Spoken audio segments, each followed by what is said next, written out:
surround the items from the mission. This is clear in the design of the mission patch, which was led by the crew. They decided against adding their names, as prior missions had done. As Command Module pilot Michael Collins, who designed the final patch, explained, it was in recognition of the teamwork behind Apollo. I can't wait to share the awe-inspiring symbol of teamwork that is Neil's suit with our visitors, and I hope that people will join us this week here in the museum and on the mall as we come together to celebrate the honor of the legacy of Apollo and look to the great achievements to come. It is now my pleasure to introduce the person who is tasked with making those next steps in space exploration a reality. Please join me in welcoming NASA Administrator Jim Bridenstine. Jim.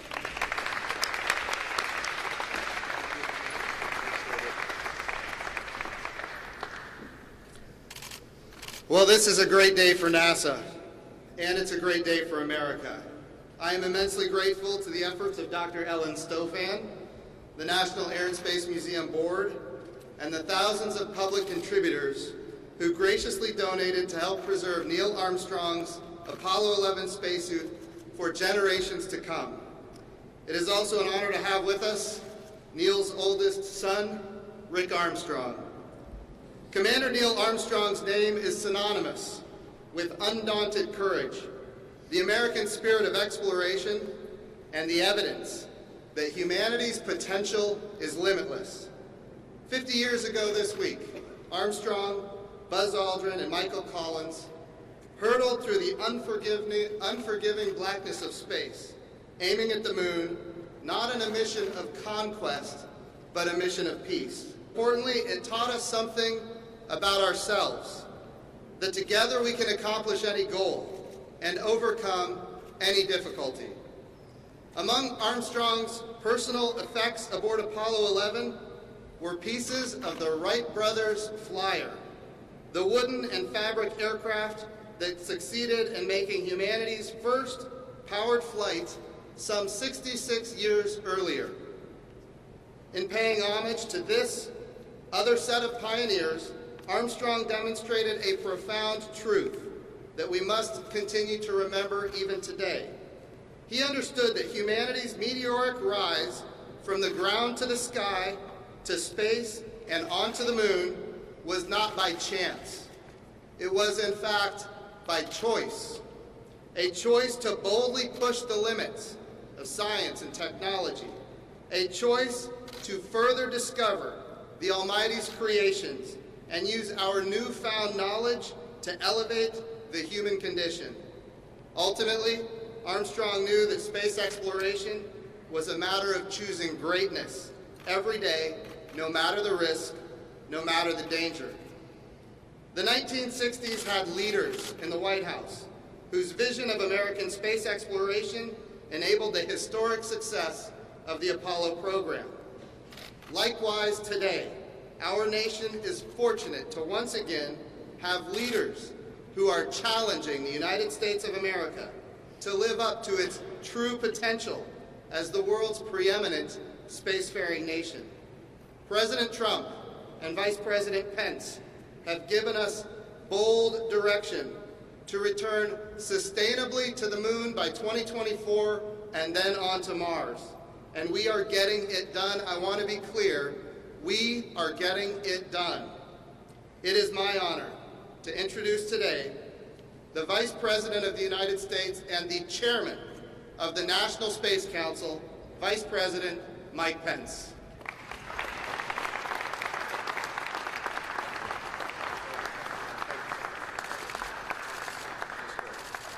That's great. Thank you, Administrator Jim Bridenstine. Thank you for your great leadership at NASA. To all of our honored guests, to our host, Dr. Ellen Stofan, thank you for your great leadership here at the National Air and Space Museum, and especially, it is a particular honor to begin this week remembering the mission of Apollo 11 that started 50 years ago today with Rick Armstrong, with Mary, and with Rick's oldest son, Bryce Armstrong. Would you join me in welcoming the Armstrong family and friends? Thank you for being with us. It is an honor to be here at the National Air and Space Museum to unveil one of the most important artifacts of what President Kennedy called correctly, the most hazardous and dangerous and greatest adventure upon which mankind has ever embarked. On this day, 50 years ago, Apollo 11 launched from Pad 39A at the Kennedy Space Center to begin its historic quarter-million-mile journey to the moon. Just 3 days later, Mission Commander Neil Armstrong would wear the spacesuit that we will unveil in just a few moments when he took that one giant leap for mankind. When President Kennedy declared in 1961 that the United States would put a man on the moon before the decade was out, it is important to remember in our time that he issued a challenge before our country was able to meet it. The truth is, we didn't have the rockets, we didn't have launch pads, we didn't have spacesuits. We not only didn't have what we needed, we didn't know what we needed. The risks were great. The odds were long. And they were so long that some even feared that if we could make it to the moon, we might not be able to make it back. It took engineers, manufacturers, and technicians more than 10 years to design the 21 layers of fabric, rubber, metal, and fiberglass that just are encased in this spacesuit that you will see unveiled today. But I expect it is moving for his family and for every American to remember the dangers and the risks at the time that this spacesuit simply may have been the very last thing that Neil Armstrong ever wore. In fact, there was a time, and during that time, that scientists speculated whether when a lunar module like this one behind me landed on the moon, whether it would be able to lift off again. The risks were so real that history records that President Nixon had a speech prepared prior to the landing in the event that the mission failed. But of course it didn't fail. After all, with 400,000 men and women behind the mission of NASA, with the hearts and the prayers of the American people, how could it have failed? Instead, as the President said to Neil and Buzz, shortly after they were saluting an American flag planted on the surface of the moon, in these words he spoke, "For every American, this is the proudest day of our lives." He said to them from the earth to the moon, "Because of what you've done, the heavens have become a part of man's world. And for one priceless moment, the whole history of man, all the people on earth are truly one. One in their pride for what you've done, one in our prayers you return safely to the earth." I remember that day. And as I speak to Americans younger than me, it is, I feel even more privileged to have been sitting in the basement of our home as those snowy images came back, the black and white images of that incredible moment. Stamped an indelible mark on my life, on my imagination, and frankly on the imagination of my generation and every generation since. It was a contribution to the life of this nation, to the history of the world, that's almost incalculable. At that moment, the nation held its breath, a nation that had been deeply divided during the tumultuous 1960s. So as we think of this incredible scientific accomplishment, it's also important for us to see in this spacesuit and in that moment also another contribution to the life of the nation.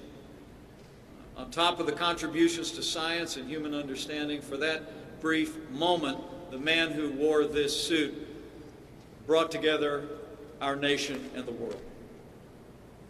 Now, true to their creed, astronauts have never liked being called heroes. And the man who wore this suit was especially resistant to such labels. But if Neil Armstrong was not a hero, then there are no heroes.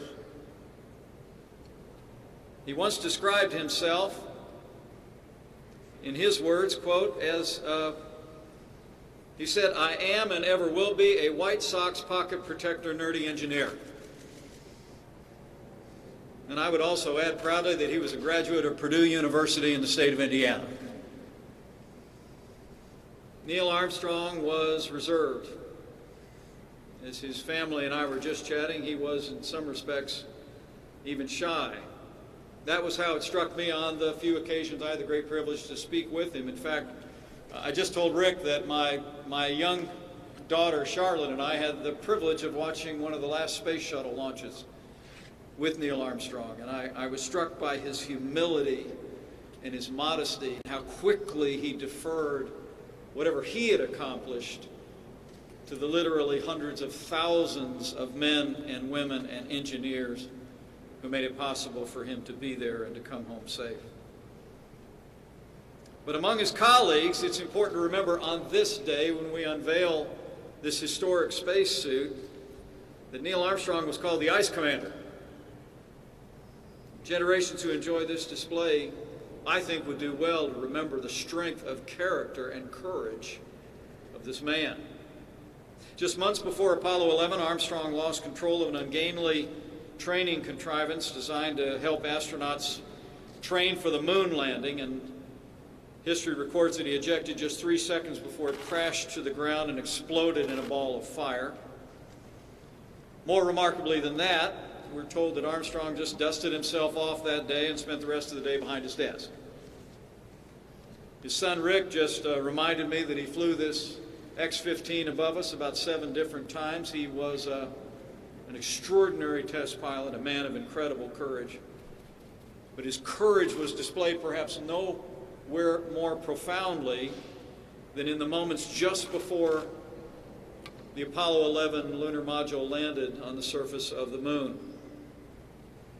It was that coolness during the original landing that likely saved the lives of the 2 astronauts that were aboard the lunar module. When the original landing area turned out to be so full of large boulders that landing there would have doomed the mission and the crew, history records again that Neil Armstrong calmly took the control of the lunar module, skimmed across the top of the lunar surface, and manually found a safe spot to touch down. By the time he set down to what we all know to be Tranquility Base, Armstrong and Aldrin had 17 seconds of fuel left remaining. It's incredible. So today we remember the service and the accomplishments of Apollo 11 and of its commander, Neil Armstrong, but we also do well to remember his courage and that steely professionalism that saw him through an entire career of incredible accomplishment and saw that mission to a safe landing and return home. The debt this nation owes to our Apollo astronauts, including the man who wore the suit that we unveiled today, we can never fully repay. But today is an installment. The American people have expressed their gratitude by preserving this symbol of courage. And I'm told when the Smithsonian Institution launched the Kickstarter campaign to help preserve this invaluable piece of American history, they raised $500,000 in 5 days to do it. And I also understand, for those looking on, that because of the success of this initiative, the Reboot the Suit campaign set an additional goal and now has raised more than $750,000 from people all over the country to preserve Alan Shepard's spacesuit. The American people's generosity has made it possible for this national treasure to go on display today for the first time in 13 years and now to be available in these storied halls for generations to come. So as we begin today to mark the golden anniversary of Apollo 11, we do well to remember what they left behind in its capacity to inspire future generations. But let me also say, as I told Rick backstage, I expect his dad would be pleased to know that the fact that in this generation we are renewing our commitment to American leadership in space and American leadership in human space exploration is also a tribute as well. I'm proud to say that after it lay dormant for a quarter century, President Trump revived the National Space Council to reinvigorate America's space activities across a whole-of-government program. We've empowered private partners, unleashed America's space industry as never before, and under President Trump's leadership, it is now the policy of the United States of America to return to the moon within the next 5 years and from there on to Mars. I have a feeling that the man who wore the suit that we will unveil today would be glad to know that the first woman and the next man on the moon will also be an American. Apollo 11 is the only event of the 20th century that stands a chance of being widely remembered in the 30th century. And that's what makes a day like today so important. 1,000 years from now, July 20th, 1969 will likely be a date that will live on in the minds and imaginations of men and women here on Earth, across our solar system, and beyond. And so it's important that we do what we do today. That the generosity of Americans, the professionalism of the Smithsonian and the National Air and Space Museum, the generosity of the Armstrong family and their support makes it possible for this spacesuit to inspire literally generations of Americans. And perhaps it also will inspire them to remember those men who took that most hazardous and dangerous and greatest adventure in their time.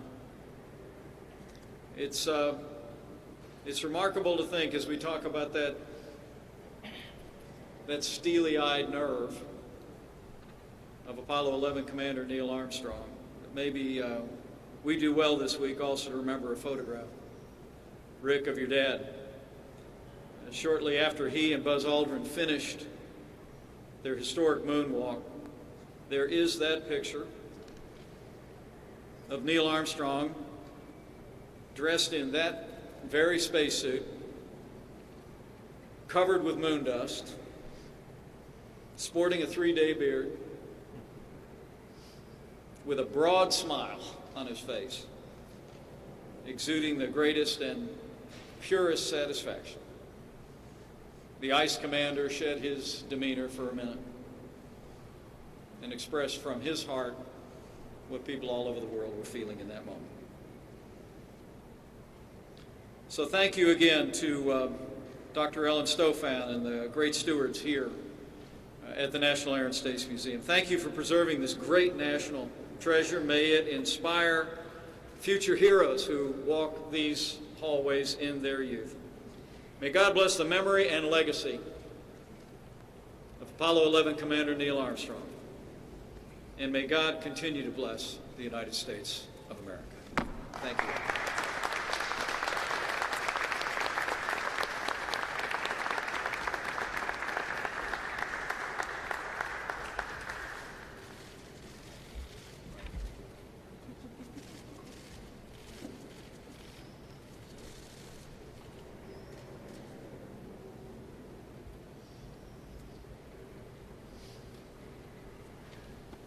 Ladies and gentlemen, please remain in your seats while the official party departs.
This is the primary audio circuit for the Reuters live service.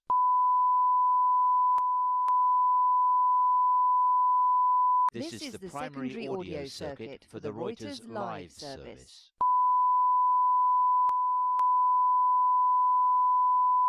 This is the primary audio circuit for the Reuters live service.